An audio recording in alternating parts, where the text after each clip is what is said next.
और चलिए खबरों की शुरुआत करते हैं महायुद्ध के साथ। बड़ी खबर आ रही है यूक्रेन के युद्ध के मैदान से, जहां यूक्रेनी सेना ने बखमुत से वैगनर रुक पर हमला किया है और हमले का वीडियो भी जारी किया है। आपको बता दें कि बखमुत में जबरदस्त जंग चल रही है और दोनों देशों ने अपनी अतिरिक्त सेना को वहां पर तैनात कर दिया। रूस ने इस बात का दावा भी किया है कि उसने पूर्वी बखमुत पर कब्जा कर लिया है, जबकि पश्चिमी बखमुत से यूक्रेन लगातार हमले कर रहा है।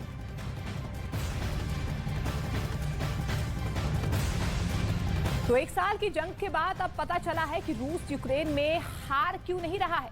अब पता चला है कि कैसे नेटो और अमेरिका के घातक हथियारों को रूस यूक्रेन में तबाह कर रहा है। आप यकीन करें या ना करें, लेकिन रूस जंग में एक ऐसे घातक हथियार का इस्तेमाल कर रहा है जिसने यूक्रेन के साथ साथ नेटो के भी होश उड़ा दिए हैं। देखिए पुतिन का आवाज बम, जिसने जंग में तहलका मचा दिया।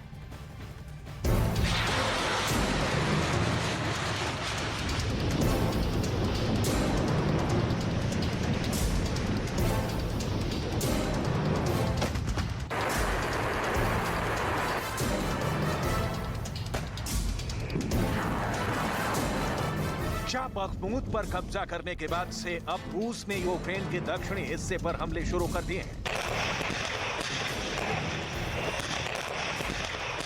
पिछले 24 घंटे में रूस ने मिसाइल और रॉकेट से 300 से ज्यादा जो हमले किए हैं।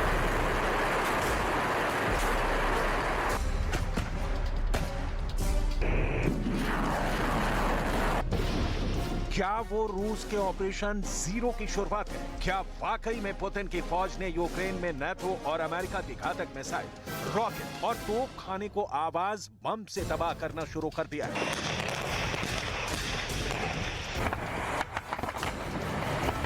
डिफेंस एक्सपर्ट्स क्यों कह रहे हैं कि अगर पुतिन के पेनिसिलिन साउंड थर्मल टोही प्रणाली यानी आवाज बम को काबू नहीं किया गया, तो फिर 40 किलोमीटर के इलाके में यूक्रेन और नेटो की एक भी मिसाइल, तोप और रॉकेट आर्मी रूस पर हमला नहीं कर पाई।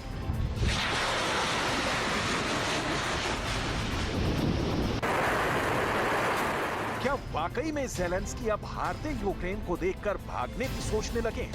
आखिर 50 लाख करोड़ का नुकसान झेलने के बाद भी नाटो और अमेरिका यूक्रेन को घातक मिसाइलें क्यों नहीं दे रहे हैं?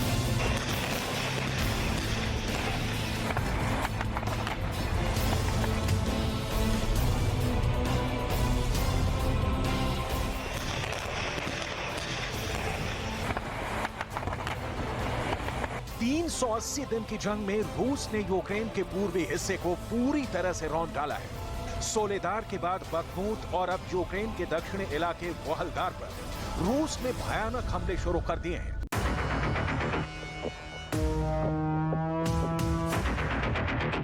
आप इसी से अंदाजा लगा सकते हैं कि रूस के मिसाइल, ड्रोन और रॉकेट हमलों को यूक्रेन का एयर डिफेंस सिस्टम रोक ही नहीं पा रहा है।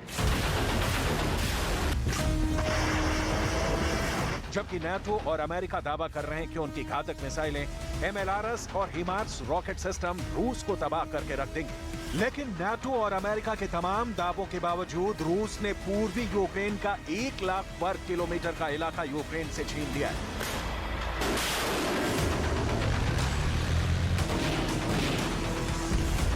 ऐसे में सवाल उठ रहे हैं कि आखिर रूस यूक्रेन और नाटो के तोपखाने, रॉकेट और मिसाइल सिस्टम पर अचूक निशाना कैसे लगा रहा है? इसका जवाब है पुतिन का आवाज बम, जिसे सैन्य भाषा में पेनिसिलिन साउंड थर्मल टोही प्रणाली के नाम से जाना जाता है। रूस का ये पेनिसिलिन साउंड थर्मल टोही प्रणाली यानी आवाज बम इतना ज्यादा खतरनाक है कि इसने यूक्रेन में अमेरिका और नाटो के तोपखाने, रॉकेट सिस्टम को पलक झपकते ही धमाके से उड़ा दिया है। आखिर क्या है रूस का ये double dose penicillin sound thermal टोही प्रणाली? इसे जरा जान लीजिए।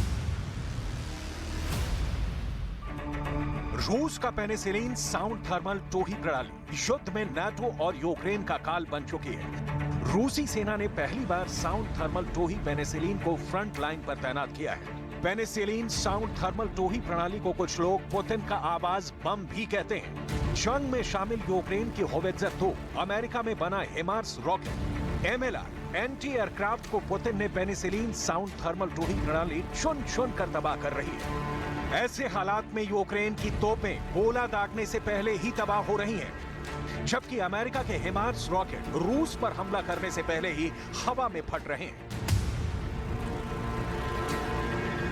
यही वजह है कि रूस के ताबड़तोड़ मिसाइल हमले, ड्रोन हमले और रॉकेट आर्मी के हमलों को ना तो यूक्रेन रोक पा रहा है और ना ही नाटो के एडवांस हथियार। डिफेंस एक्सपर्ट साफ तौर पर कह रहे हैं कि पुतिन की फौज ने यूक्रेन के दक्षिणी इलाके में पेनिसिलिन साउंड थर्मल टोही प्रणाली का खतरनाक तरीके से इस्तेमाल शुरू कर दिया है। इधर ज़ेलेंस्की को भी समझ में नहीं आ रहा कि अचानक 24 घंटे में रूस ने दक्षिणी इलाके में मिसाइल और रॉकेट से 300 से ज्यादा हमले कैसे कर लिए, क्योंकि यूक्रेन का एयर डिफेंस सिस्टम नाकाम साबित हो गया है। खुद राष्ट्रपति ज़ेलेंस्की रूस के ताबड़तोड़ हमलों से हक्के बक्के हैं। Чергове намагання держави-терориста воювати проти цивілізованості призвело до тимчасових відключень електрики, тепла, води у деяких наших регіонах і містах.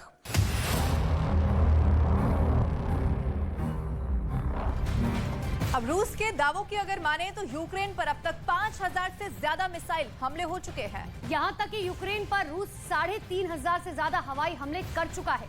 लेकिन सबसे खास तो ये है कि आखिर रूस इतने सटीक तरीके से यूक्रेन के तोपखाने, रॉकेट और मिसाइल को कैसे तबाह कर रहा है। इसका जवाब कहीं ना कहीं रूस की पेनिसिलिन साउंड थर्मल टोही प्रणाली में मिलता जरूर है। देखिए, जो यूक्रेन के साथ साथ अमेरिका और नाटो के हथियार का एक काल बन चुका है, जरा ये भी जान लीजिए कि पुतिन का आवाज बम यानी कि 1B75 पेनिसिलिन काम कैसे करता है।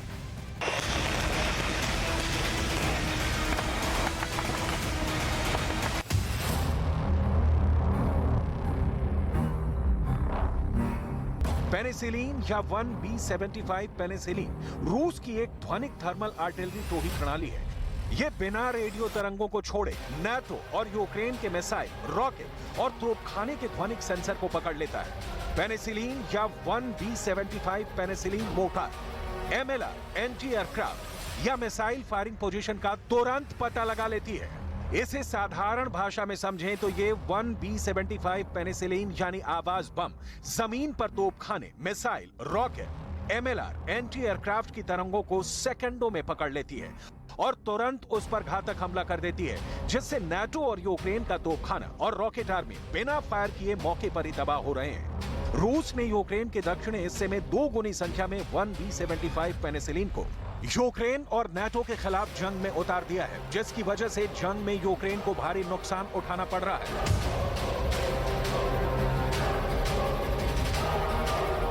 रूस के टॉप कमांडर तो डंके की चोट पर दावा कर रहे हैं कि पुतिन का आवाज बम नाटो और यूक्रेन पर डबल डोज अटैक साबित हो रहा है। Текущего года киевским режимом террористические акции в Брянской области вооруженными силами Российской Федерации нанесен массированный удар возмездия высокоточным оружием большой дальности воздушного, морского и наземного базирования. पुतिन के मॉस्को से मौत का तूफान यूक्रेन की तरफ बढ़ चुका है।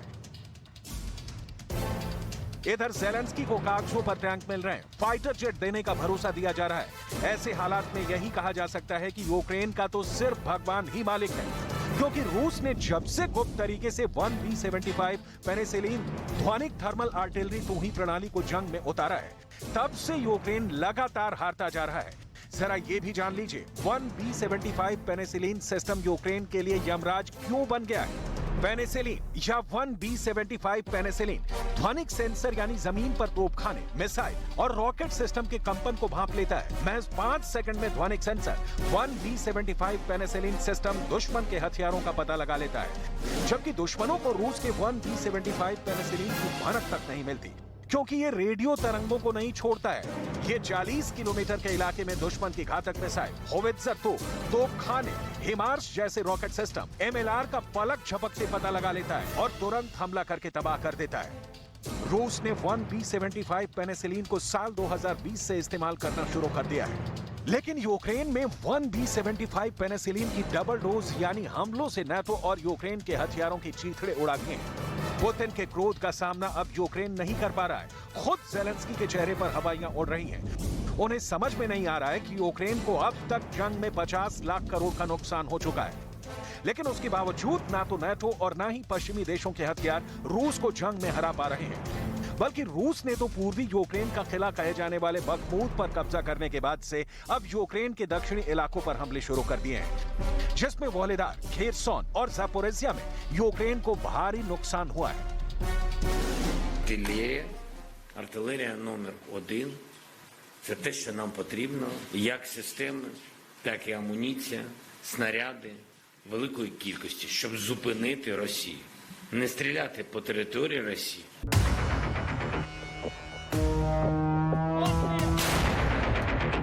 कुल मिलाकर पुतिन का रूस, नाटो और पश्चिमी देशों के कुल 80 देशों से अकेले दम पर निपट रहा है। लेकिन जब से पुतिन का आवाज बम यानी 1B75 पेनिसिलिन ध्वनिक थर्मल आर्टिलरी टोही प्रणाली जंग में उतरी है, तब से यूक्रेन के लिए रूस का यह हथियार साक्षात काल बन चुका है।